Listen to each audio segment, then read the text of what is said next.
상원을 주도하는 공화당은 오늘 코로나19 대응을 위한 개인 지원금을 $2,000로 늘리려는 민주당의 시도를 저지했습니다. 하원이 어제 국방수권법을 재의결하고 트럼프 대통령이 행사한 거부권을 무효화했습니다. 제약회사 노바백스가 미국과 멕시코에서 코로나19 백신의 3단계 임상시험을 시작한다고 발표했습니다. 지난 27일 뉴욕주의 코로나19 감염률이 8%를 넘겼습니다. 하루 확진자만 1,400명을 넘었습니다. 뉴저지주에서 허위 정보를 기입하거나 타인의 신분 정보를 도용해서 실업수당을 부당하게 수령하는 사례가 크게 늘고 있습니다. 이상은 이 시각 주요 뉴스입니다. 시청자 여러분 안녕하십니까? KBN 뉴스입니다. 오늘 오후 4시 기준 미 전역의 코로나19 누적 확진자는 어제보다 13만 6,929명 늘어난 1,991만 8,447명, 사망자는 2,607명이 늘어 34만 5,788명입니다. 이 가운데 뉴욕의 확진자는 1,841명이 늘어 98만 3,792명, 사망자는 116명이 늘어 3만 7,634명, 뉴저지의 확진자는 3,584명이 늘어나 47만 8,749명, 사망자는 115명이 늘어 18,920명입니다. 한편 커네티컷의 확진자는 767명이 늘어 18만 1,967명, 사망자는 20명이 늘어 5,924명으로 집계됐습니다. 첫 번째 소식입니다. 민주당이 다수당인 하원은 어제 트럼프 대통령이 요구한 $2,000의 현금 지급안을 통과시켰는데요. 상원을 주도하는 공화당은 오늘 코로나19 대응을 위한 개인 지원금을 늘리려는 민주당의 시도를 저지했습니다. 공화당의 미치 매코널 상원 원내대표는 오늘 본회의에서 코로나19 국민 지원금을 기존 $600에서 $2,000로 높이는 발의안에 대해 표결 일정을 잡지 않았습니다. 민주당이 이끄는 하원은 어제 트럼프 대통령이 요구한 현금 지급을 $2,000로 높이는 현금 법안을 가결했습니다. 매코널 대표는 트럼프 대통령이 요구해온 소셜미디어 규제와 대선 관련 조사와 함께 지급액 상향 문제도 검토할 것이라고 밝혔습니다. 그는 트럼프 대통령이 대형 정보통신 기업에 대한 보호 조치를 재검토하고 대선의 고결성을 조사하기를 원한다고 말하고 상원은 이번 주에 이 세 가지 우선순위에 초점을 맞추는 절차를 시작할 것이라고 밝혔습니다. 정치 전문 매체 더 힐은 매코널이 어떻게 조처할지에 대해 세부 사항을 밝히진 않았지만 부양책을 통신품위법 230조나 트럼프 대통령의 입증되지 않은 선거 사기 주장과 연계할 경우 법안에 대한 민주당의 지지를 약화할 것이라고 전했습니다. 척 슈머 민주당 상원 원내대표는 하원에서 통과된 현금 법안은 회기가 끝나기 전에 이런 부양책을 전달할 유일한 방법이라며 조속한 처리를 촉구했습니다. 또 하원은 어제 국방수권법을 재의결하고 트럼프 대통령이 행사한 거부권을 무효화했습니다. 국방수권법에는 의회 동의 없이 해외 주둔 미군의 병력 규모를 줄이지 못하도록 하는 조항이 포함됐습니다. 이에 대해 상원은 오는 30일 표결할 예정입니다. 하원이 28일 본회의를 열고 트럼프 대통령이 거부권을 행사한 2021 회계연도 국방수권법을 찬성 322명, 반대 87명으로 재의결했습니다. 3분의 2 이상이 찬성했기 때문에 하원은 트럼프 대통령이 행사한 거부권을 무효화시켰습니다. 29일 상원에서도 3분의 2 이상이 찬성할 경우 거부권은 최종 무효가 됩니다. 더 힐은 트럼프 대통령의 취임 이후 하원이 거부권을 무효화한 첫 번째 사례라고 전했습니다. 이번 표결에선 공화당 의원 109명이 트럼프 대통령에게 등을 돌렸습니다.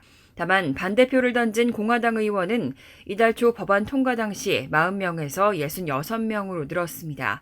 반대로 민주당 의원들은 이달 초 37명이 법안에 반대했지만 이날은 20명으로 줄었습니다. 2021 회계연도 국방수권법은 $7,410억 규모의 국방비 예산과 주한미군 감축에 제동을 거는 내용이 담겨 있습니다. 의회 동의 없이는 주한미군 2만 8,500여 명을 비롯해 독일과 아프가니스탄 등 해외 주둔 미군의 병력 규모를 줄이지 못하도록 하는 조항입니다. 주한미군 규모를 감축하려면 국가 안보 이익에 부합하고 영내 동맹국의 안보를 상당 부분 저해하지 않으며 동맹국과 적절히 논의했다는 것을 의회에 입증해야 한다는 내용이 포함됐습니다.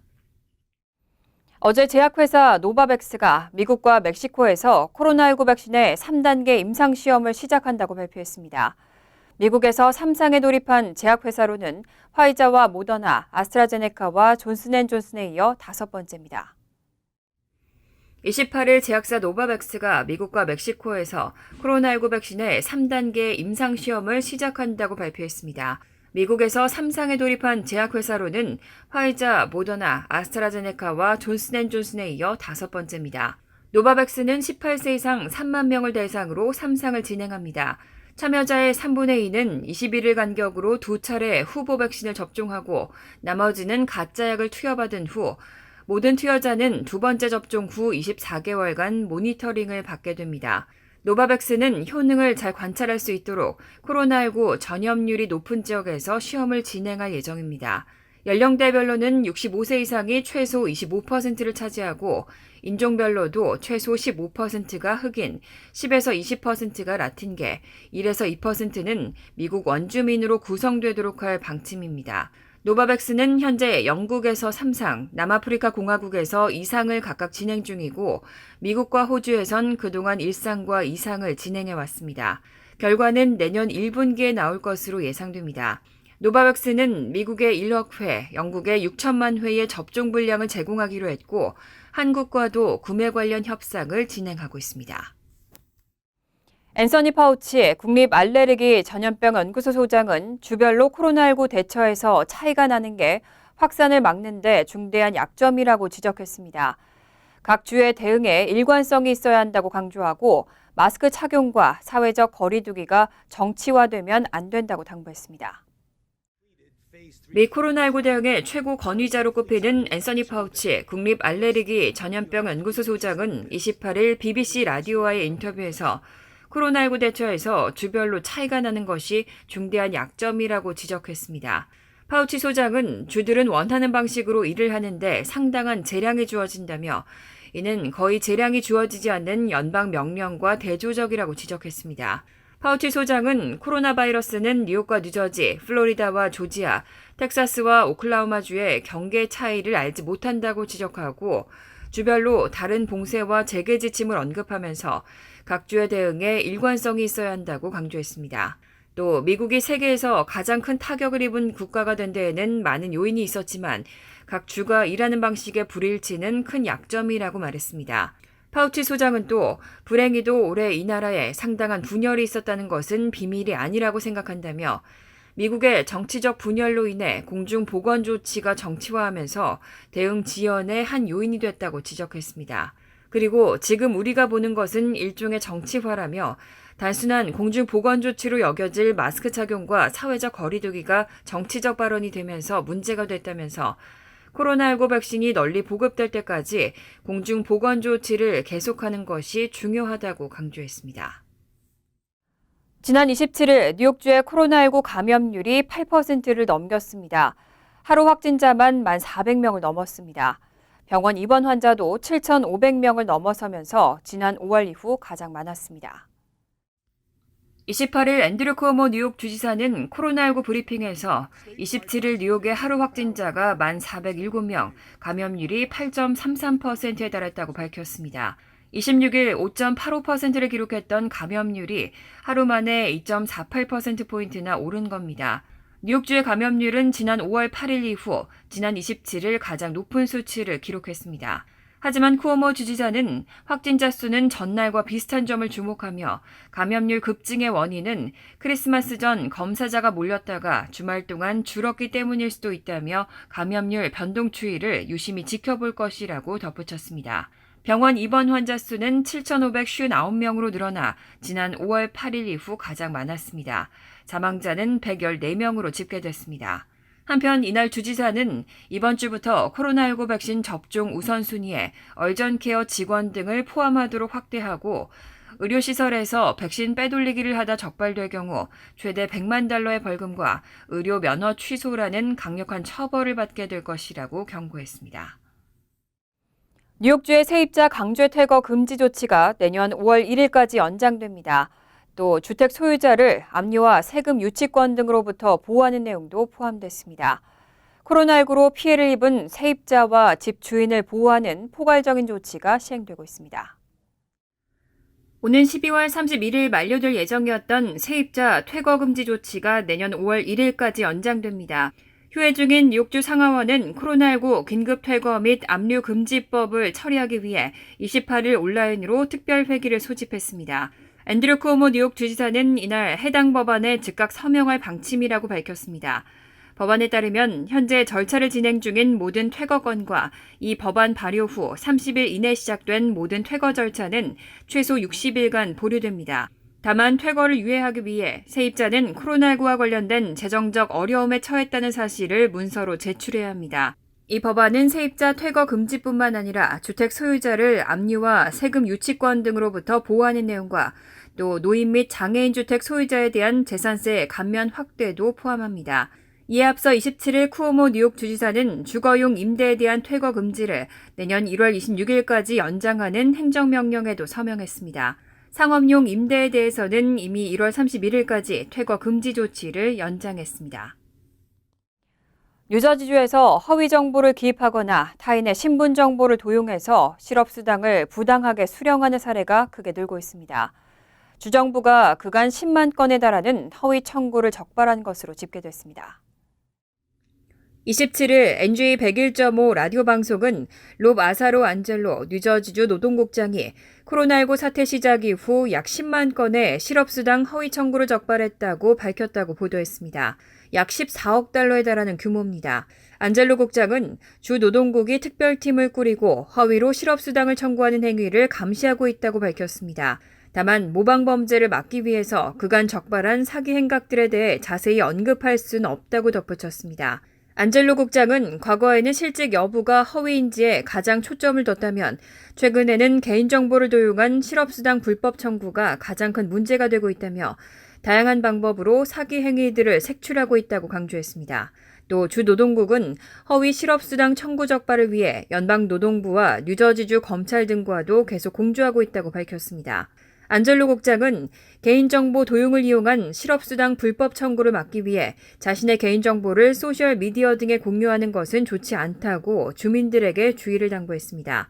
또 고용주들을 대상으로 실업수당 허위 청구를 막기 위해 아직 일하고 있거나 일한 적이 없는 직원이 실업수당을 청구했다는 통보를 주 노동국으로부터 받을 경우 이를 신고해달라고 협조를 요청했습니다. 의회는 내년 1월 6일 올해 대선 결과를 최종 공식 확정하게 되는데요. 이날 워싱턴 DC 국회의사당 앞에서 트럼프 대통령의 지지자들이 대규모 대선 불복 시위를 벌일 것으로 보입니다. 이 가운데 트럼프 대통령이 직접 거친 시위를 언급하면서 과격 시위를 조장하고 있다는 비판이 나왔습니다.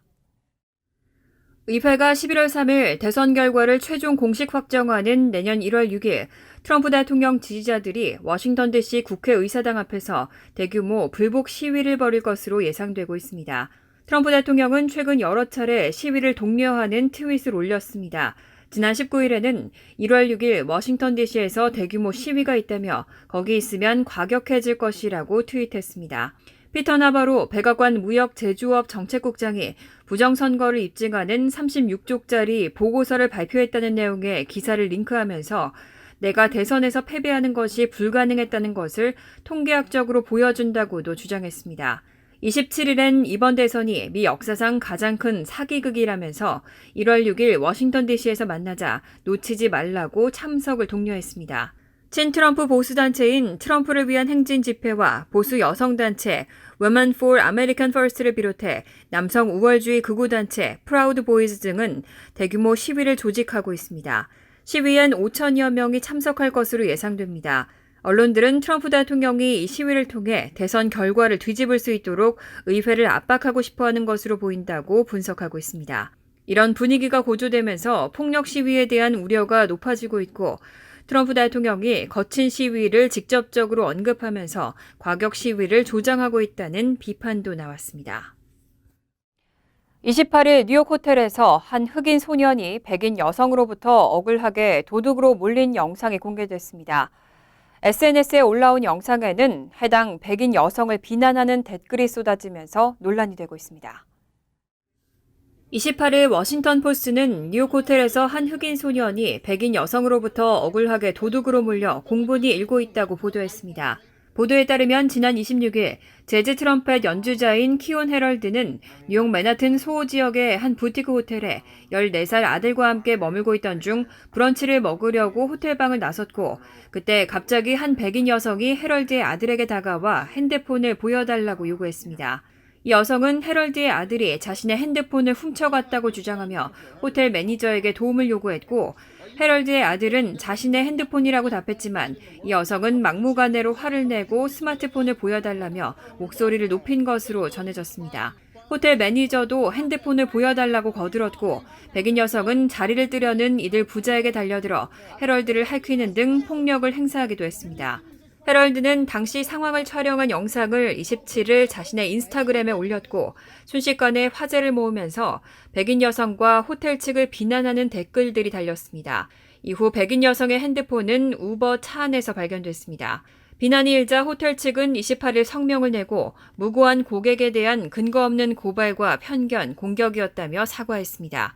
헤럴드는 이 백인 여성이 인종차별적인 편견으로 자신과 아들을 도둑으로 몬 것으로 의심된다고 밝혔고 뉴욕 경찰도 사건에 대한 조사에 착수한 상태입니다.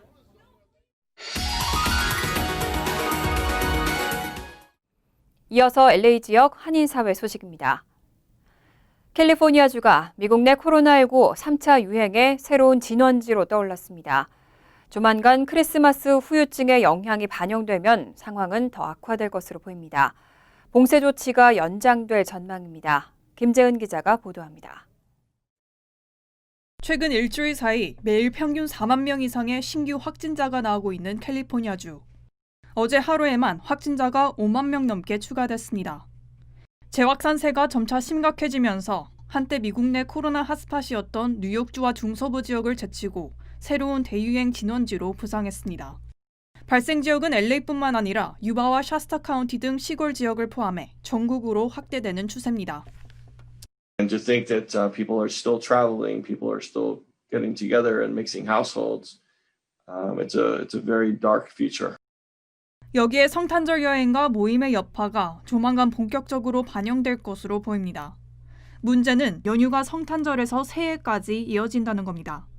가장 긴 연휴에서 감염자가 폭발적으로 증가해 더 큰 확산이 우려되고 있습니다. And I think we have really amplifying events that have occurred with the back-to-back holiday seasons. We've had Halloween, followed by Thanksgiving, followed by now Hanukkah and Christmas, and soon to be New Year's Eve. 주 당국은 일부 지역에서 오늘 만료될 예정이었던 봉쇄 조치를 연장할 계획이라고 밝혔습니다. 일단 신규 입원 정체 현상이 일고 있는 남가주와 샌와킨 지역에선 봉쇄 조치 연장이 사실상 확실해 보입니다.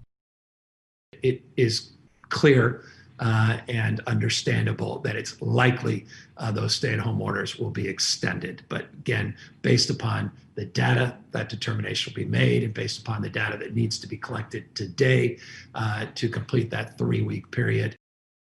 연장에 따라 미용실과 이발소, 술집 등에 내려졌던 운영 중단 조치와 소매업소와 마켓 등의 수용 인원 제한 조치는 계속됩니다. 현재 북가주를 제외한 나머지 4개 권역 모두에 봉쇄령이 발동됐으며 이로 인해 캘리포니아주 인구의 98%가 자택 대피령을 겪고 있습니다. MBC 뉴스 김재은입니다. 영국발 코로나19 변종 바이러스가 최근 LA 카운티에 재확산세를 초래했을 가능성이 제기됐습니다. 보건당국이 조사에 착수했습니다. 바바라 페로 LA 카운티 보건국장은 변종 바이러스의 확산 여부를 확인하기 위해 코로나 환자의 바이러스 샘플을 채취해 유전자 염기 서열 분석을 시작했다고 밝혔습니다. 당국이 만일 변종 바이러스가 이미 남가주에도 유입된 것으로 확인되면 추수감사절 연휴부터 시작된 최근 코로나 확산의 원인이 될 수 있다고 설명했습니다. 한편 전문가들은 변이 바이러스는 기존 바이러스보다 전염성이 더 높아졌지만 미국에서 개발된 백신의 효과를 무력할 정도는 아니라고 판단하고 있습니다. 간추린 소식입니다. 유저지주 차량국에 따르면 내년 1월 1일부터 시행될 예정이었던 불체자를 위한 운전면허증 발급이 당초 계획보다 늦어지게 됐습니다. 차량국은 코로나19 사태로 인한 업무 차질 때문에 합법적 이민신분이 없는 주민들을 위한 운전면허증 발급 업무가 늦어지게 됐다며 언제부터 불체자 대상 운전면허증 발급이 시작될 수 있을지는 밝히지 않았습니다.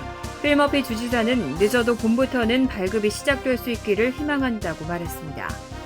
한국 주민등록증이나 운전면허증이 없는 영주권자 등 재외국민도 여권을 이용해 한국에서 금융거래를 할 수 있게 됐습니다. 한국 외교부와 금융위원회, 금융결제원은 28일부터 금융거래에 신분증으로 활용되는 여권의 진위를 확인하는 서비스를 시작함에 따라 여권을 이용해서도 금융거래를 할 수 있게 됐다고 밝혔습니다. 여권 진위 확인은 신한은행 등 한국 12개 은행에서 이용 가능하며 내년부터는 모든 은행과 제2금융권까지 서비스를 확대할 예정입니다. 뉴욕타임즈는 JP모건 체이스의 매니징 디렉터 출신인 아트장, 한국 이름 장철희 씨가 뉴욕시장 출마를 선언했다고 보도했습니다. 57세인 장 씨는 1963년 남부 조지아주 애틀랜타에서 태어나 예일대를 졸업한 뒤 뉴욕으로 이주했고 금융계에서 뉴욕시가 추진한 각종 사업과 관련한 업무를 담당해왔습니다. 그는 뉴욕에는 또 다른 정치인 출신 시장은 필요 없다며 개혁적인 리더가 필요하다고 주장하고 공공교육과 교육 강화, 사회보장 확충 등의 공약을 내놓았습니다. 뉴욕시 공안국은 내년 1월 9일까지, 청소국은 내년 1월 4일부터 15일까지 트리 수거 및 재활용 프로그램을 실시합니다. 트리 수거는 뉴욕시 5개 부로 67개 장소에서 열리며 트리를 버리기 전 전구와 장식품, 받침대 등을 모두 다 제거해야 합니다. 퇴비로 사용하는 재활용 프로그램은 뉴욕시 33개 장소에서 열리고 참여한 이들은 당일 퇴비 한 봉지를 무료로 받아갈 수 있습니다. 환율과 증권 소식입니다.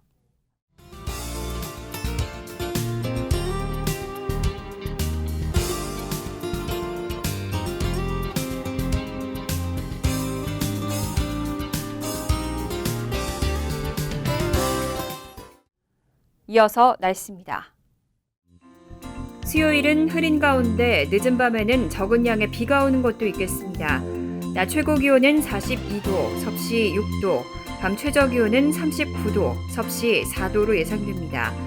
목요일은 오전 중 비가 내린 후 오후에는 구름만 많겠습니다. 금요일은 흐린 가운데 오후부터 때때로 비가 오겠습니다. 이상으로 KBN 뉴스를 마칩니다. KBN과 함께 즐거운 저녁 되시기 바랍니다.